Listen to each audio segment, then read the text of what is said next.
Hi guys! I have just finished watching the Ariana Grande concert for Manchester, so I'm a little bit emotional, but I did all my makeup before watching that concert, so I've probably cried it all off. But basically I do need to film a video tonight before I go to bed, is the gist of that story. So I just wanted to film a really quick little story time for you guys, and I will warn you before we get into it that if you are not good with sick, don't watch this video. Turn away now, just turn it off, it's fine. You don't have to watch this one, I will let you off.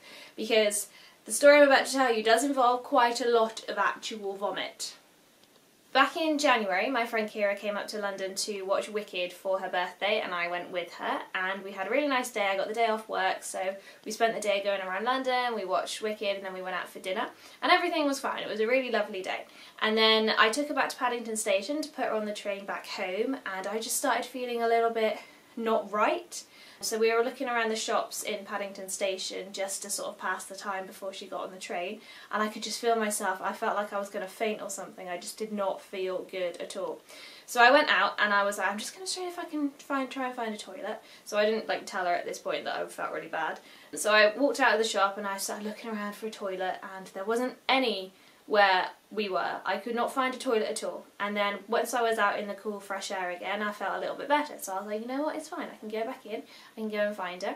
So I did, and then we came out of the shop and I put her on the train, I saw her off, waved her goodbye, and literally as soon as she was out of my eyesight, that horrible feeling came up again, and I was just like, oh my goodness, I'm going to be sick, right now. I need to go and find a toilet or something. So I went to the toilets around the left-hand side of Paddington Station, and they were closed. They were locked off. These toilets are closed for servicing. No! I needed the toilet. I needed to put my sick somewhere. So I was like, oh my god, I need to find another toilet. Where is the nearest toilet? And at this point I was clutching my stomach oh my gosh. It's gonna come any second. And so I walked back over towards the opposite side of the station. About halfway across the station I felt it. I could not stop it. It just came up in my mouth. There was a lot of people there, so I didn't really want to make a scene right then, so I kind of and this is horrible, this is probably the worst part of it, I had it in my mouth and it was just full of sick. So I was walking around and I had my hand over my mouth just to try and avoid any accidental spillages. I was frantically searching for these toilets, and I walked past them, and they had the turnstiles that you had to put money in to get through, because it's 20p to go to the toilet or something ridiculous. So I was like, I can't, I've got sick in my mouth, I need to get rid of this now. Luckily there was a bin right outside the door, so I just kind of placed my sick in there, just it wasn't very nice at all. And then I was like, I still do not feel good. So I went into the little toilets that I found, and I was trying to get my money into the turnstile, and I couldn't. I think I put a 50p in, but it just wouldn't take it, and I was like, I need to get through. And there was an attendant there who was like, oh, it's only 20p's, there's a change machine there. And I was like, I haven't got time to exchange my 50p into 20p pieces, I need to get to the toilet and throw up. So luckily I found another 20p in my purse, and I just rammed that in, and then I walked to the toilet. And it was a horrible public toilet. I mean, it just smelled like poop. At the time I was past the point of caring. I'm usually pretty good at knowing when I'm going to be sick. Even when I'm on a night out I can go to the toilet and get it in the toilet usually, but this time was the only time that I couldn't do that. So I sat on the toilet for a little bit with my head in my hands, oh my goodness, this isn't good. I just kind of regained a bit of composure, breathed there for a little bit, and then I was like, right, I do actually need to get home. So then I started my long commute home on the Underground. I remember thinking, I was wasn't making eye contact with anybody at the time, because I just felt so rough. And I probably looked it as well, which is maybe why I managed to get a seat. I had my head against the little window partition that you get in the train carriages, and I was not with it at all. And then we pulled up at West Brompton, it was, and I was like, I need to get off this train now. So I stood up and then staggered towards the door. Luckily everyone parted out of the way for me, but I staggered towards the door and then onto the platform. And then again I was frantically looking for a bin or something that I could puke in, and there wasn't one on the platform anywhere near me at all. But luckily West Brompton is an outside train station. All the others on the district line are not, so I would not have coped, but the West Brompton one was where there was no roof or anything, so it was all open, and there was this little shrubbery box thing. It was like a little border, and they've got bushes and shrubs and stuff in it, so I just knelt down on the side of that and puked my guts up. Oh my goodness, there was so much sick, and I was wearing like my nice long trench coat, and I had my Michael Kors bag, and I had this programme from Wicked, and I was just like trying to get it all out of the way and like keep my hair back out of my face, and it literally felt like it didn't stop. Like, I don't even know if anyone walked past me, but I'm pretty sure they did, because a few trains did definitely pull up, but no one stopped to ask if I was okay or to offer any help. They probably just thought I was drunk. That was the most sick I've ever vomited up in my entire life. And when I'd finally finished, there was a giant puddle that had run over the side of the border and onto the platform. It was like slowly making its way down towards the tracks, and I was like, oh my god, this is mortifying, I cannot leave this there. I felt so bad because someone was going to have to clean that up. So I went and I found one of the platform train guys, the people who work there, and I was like, I'm really sorry, but I've just been sick on the platform. Is there anything I can use to clean it up? And he was like, sorry, what? So I said it again, and I was like, I've just been sick and I want to clean it up, I'm really sorry. And he was like, that's okay, don't worry, I'll get a cleaner to come and do it. And he was like, I hope you're feeling better now. And I was like, I don't know.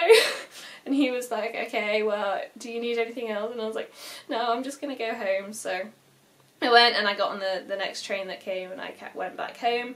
Again, I still didn't feel right. So I got back, I got off the train, and I had to walk home, and this is about a 10-15 minute walk to my flat, so I had that joy. Luckily it was in like the fresh air, and I was like walking really fast, clutching my stomach with my head down. I managed to get home to the flat and headed straight to the toilet. Couldn't have timed it better basically. I got to the toilet, lifted the lid, and like puked all in one fluid motion. So then I stayed there for a few hours, and then I texted my boss. I was like, I'm really sorry, but I don't think I'm gonna make it into work tomorrow.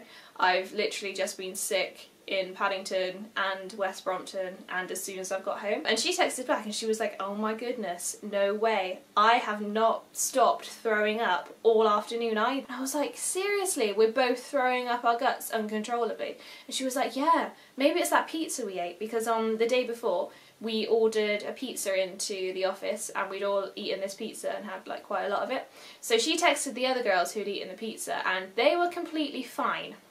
So I don't know what it was, but the two of us, we could not keep anything down. So for the next 3 days I was bedbound.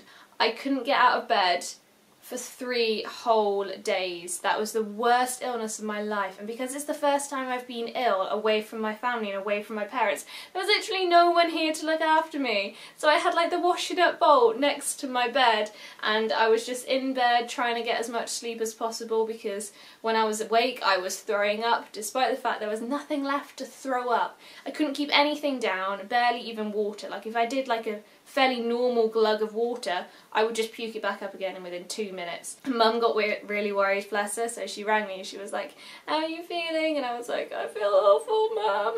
And she was like, you should call the non-emergency helpline, which I think is 111. It's like 999, but non-emergency, and they give you advice over the phone, so make a note of that if you ever need it. So I phoned the number and I was like, yeah, so I can't keep anything down and I keep throwing up and I just don't know what to do.